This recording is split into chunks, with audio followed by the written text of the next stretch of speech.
Hello everybody, welcome back into the Let's Look Brad channel. So I have 2 boxes of nickels here. I actually stopped by 2 banks in the Minneapolis area and got one per one here. So crossing fingers, we do get something out of it. They do have the holes in the bottom of them, so they are circulated. And I did go ahead and pull back some of the top there to get some of the glue peeled off, just to give you guys that last bit of pop. And I'm gonna do this one real quick. Last bit of pop on this box to let you know that I didn't open them up. I haven't checked them yet. So let's see. That's an oldie there for sure. Got a little mixture of the old ones, new ones in there. So actually not too many new ones. It's pretty nice. I didn't see what this one looks like. Be nice to have a war nickel in there. But it'd be perfectly fine if we don't, because it's definitely what's inside of the box there. These is going to have a little bit more newer ones than the other one over there. So anyhow, but we got $200 here in nickels to hunt. And hopefully we find some silver to start the jar out there, because it is bare. It's hungry. And hopefully we get some varieties, some airs, some oddities. Going to be some foreigns probably, because I'm up here toward the Canada border now. So we might get something in here. So let's see. But just to give you guys a heads up, I'm going to be taking out all the 30s as normal, 40s and 50s fines. Actually, just send them off to the side, because the 50s also have quite a bit of varieties in there. Buffalo nickels as always, V nickels, so forth, so on. So let's go ahead and jump into it. I'm going to start with this box here. Push this one out the way. Cross some fingers, we get something. All right, we're on the first 3 rolls, actually, and we do have our first 5 finds. We've got a 41, 47, a 51, 57, and a 59 there. And let's turn them over real quick. It's Philadelphia. This one's going to be Denver there. It looks like it's got some nice lamination error going on. And it honestly feels like it's silver. Just a feel of it. It looks kind of like it's silver too. That's a 47 though. I might have to weigh this one just in case. I think it doesn't. It feels like it though. But a 47 Denver there on the board. We got a 51 Philly, we got a 57 Denver, and a 59 Denver, actually also. So 59. So anyhow, we do have 5 finds already on the board. To let you guys know, whenever we find 5 at a time, usually bring you in. Got a 75 there. I wanted to say, y'all make sure y'all looking for that high D. See the D that's right below the 5? You're going to want to have it right in between. It needs to be right in between the ponytail and the 5 of the 7 right here, sitting right in between there. So you're going to make sure that D is sitting right there in between the ponytail and the 5.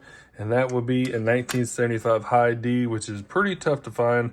I've saw a couple of videos of folks finding them so far, but make sure you're looking for that. So I'm going to put this back in the bag and the 64 there to check here in a little bit. Let's keep running.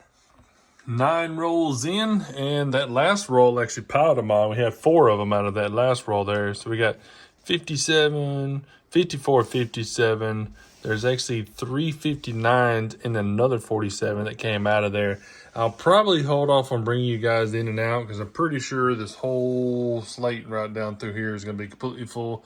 I might actually start extending it out here, because after the first box here, we might have this board loaded up. Cross some fingers we do, but this one right here got me a second ago. It was in the roll, but just the coloration that's on the side of there, I thought it was going to be a war nickel. But I was like, it's too shimmery. It needs to be a little more dull. So I went ahead and pulled it. It was an 85 Philadelphia, but a little discoloration on it. I'll probably weigh it up here in a second, put it in the search pile here, but let's keep rolling. Okay, just to jump in for a quick second, got 26 rolls left in the box here. We did get a foreign Euro 5 cent there. So first foreign of the box, 2005. Yep, 2005. And then we got a work hard oddity. Someone really loved this nickel.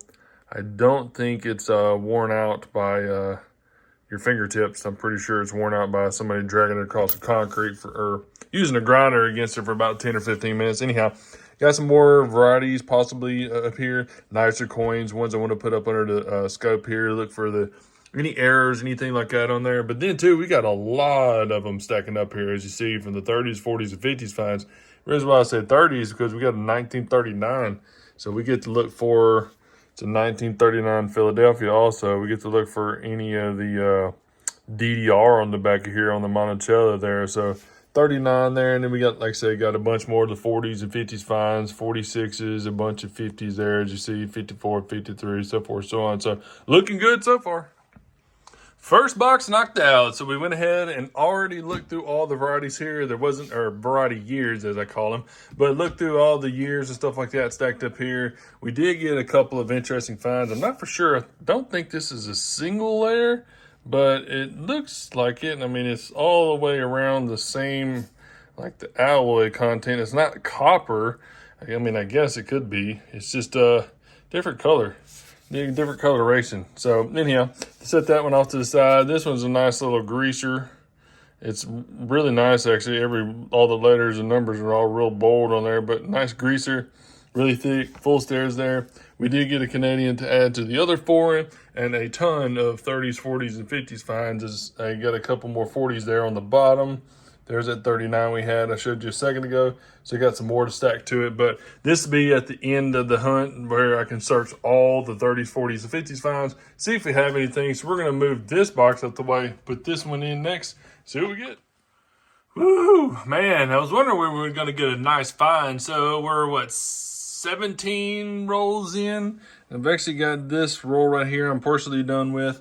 I went ahead and pulled out a few more here off to the side. And then also some of these, they're actually 2005 and 2006.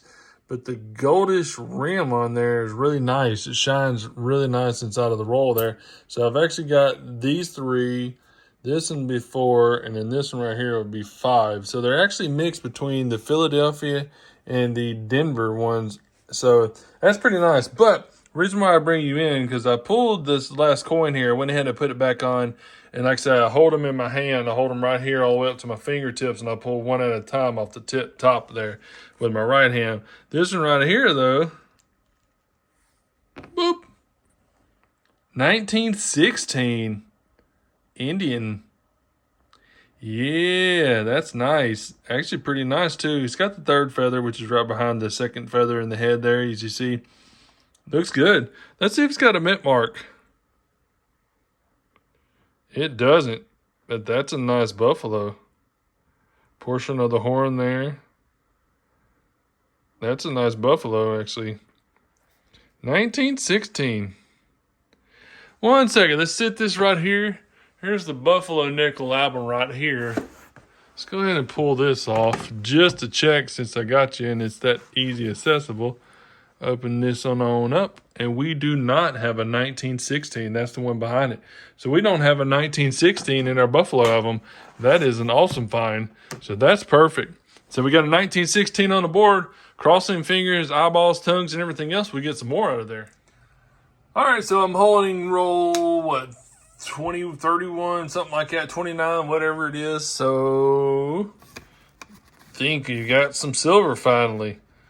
It's the third one up from the bottom there, that goldish coloration. I think that's just a dirty one there. But let's see. Yep, 42. It could be, because this is actually the transition or either the type 1. So probably, I'm going to say a type 2. It looks like it's silver. Let's see. Yeah, I got a big P on the top. So PD and S on the top of the Monticello there. That would be a silver. And our first silver of the year for the jar. 42 Philadelphia too. Nice. Let's sit this one up here. And as mentioned, we have been getting a bunch of those 2005s, P and the Philadelphia and the Denvers there. So I'm just stacking them up. See what all we get out of there. I don't think there's C1 in here. No, I don't see one in there. All right, keep running. It's kind of wild because out of the same roll, they got the 42 Philadelphia there. And I just told you about the Type 1 42. There's the Type 1 42. So this one won't have the big lettering above the Monticello there. But this is going to be the clad version 42 Type 1. And that's going to be the Type 2. So that's pretty cool. We'll set this one up here as a find. Keep moving. Okay, search through all the secondary box there for our 100 rolls of the $200 hunt for nickels. Got a bunch of them I need to put up under the scope to check, but as you see, we got a ton of 30s, 40s, and 50s finds here. So I'm going to search through these for any extra varieties, any RPMs, OMMs, so forth, so on there. And I will bring you guys back in for a wrap-up. Be right back. Nothing in the varieties. I checked through them all, didn't find anything in there, but we did have a ton of nice finds, and a few of them we're definitely going to be keeping for sure. So as you see, we got a lot of the 30s and 40s, 50s finds here. Probably all of these are going to go back in, except for this one here, which is kind of a nice 1956. Got a lot of the hairline still on there. Really nice edge and everything. There's no real big gouges or anything on there. There's a couple of stairs on there, but yet again, a really nice 56. I'll probably put a little 2x2 flip on that and put it up in the one of the red boxes that I have over here. We did have some oddities there. We had two of the Canadians. We had a nice grease strike, as you see, and then that one is also a lighter grease strike. But look at these two down here. Look at this one. This completely greased over. It's almost like concrete damage, but you would have more damage around the rim there. But that's an interesting one. And then same thing with this too. Nice little grease that's on there. It almost completely took the Liberty out.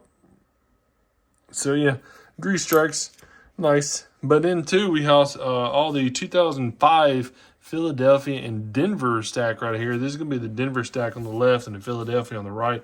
These are all really nice, brand new, basically brand new 2005s. So I went ahead and kept them to the side because I do have a bunch of rolls right there of the 2005, 2006 Bisons here, 2005 Bisons actually, and then 2006 roll that's actually there too. But then our finds of the hunt, 1942 Philadelphia silver war nickel, and a 1916, which is going to be an album filler for our Buffalo nickel album, which is really nice. So it was a good hunt. I'm still kind of working out the kinks to see what this area would have in varieties and looking up online and see who's actually pulled what from this area for the pennies, dimes, nickels, and quarters. I've got 2 quarter boxes. They called earlier when I was doing this hunt and said that they're ready. So probably be Monday when I get those quarters. And then Tuesday, the $50 should be in by then because that's usually when they get their next order at the bank. So cross the fingers we get those in. But as mentioned, I'm going to put all these back in. Going to save the foreigns as always. Put this up, the silver up in our jar because we have none in there. We just did our yearly wrap up for the 2024 silver, which we did pretty good in. And if you haven't seen that video, make sure to jump back in the last video I posted for the 2024 silver wrap up. Hit a like, make sure you subscribe if you haven't already, and you guys have a fantastic day.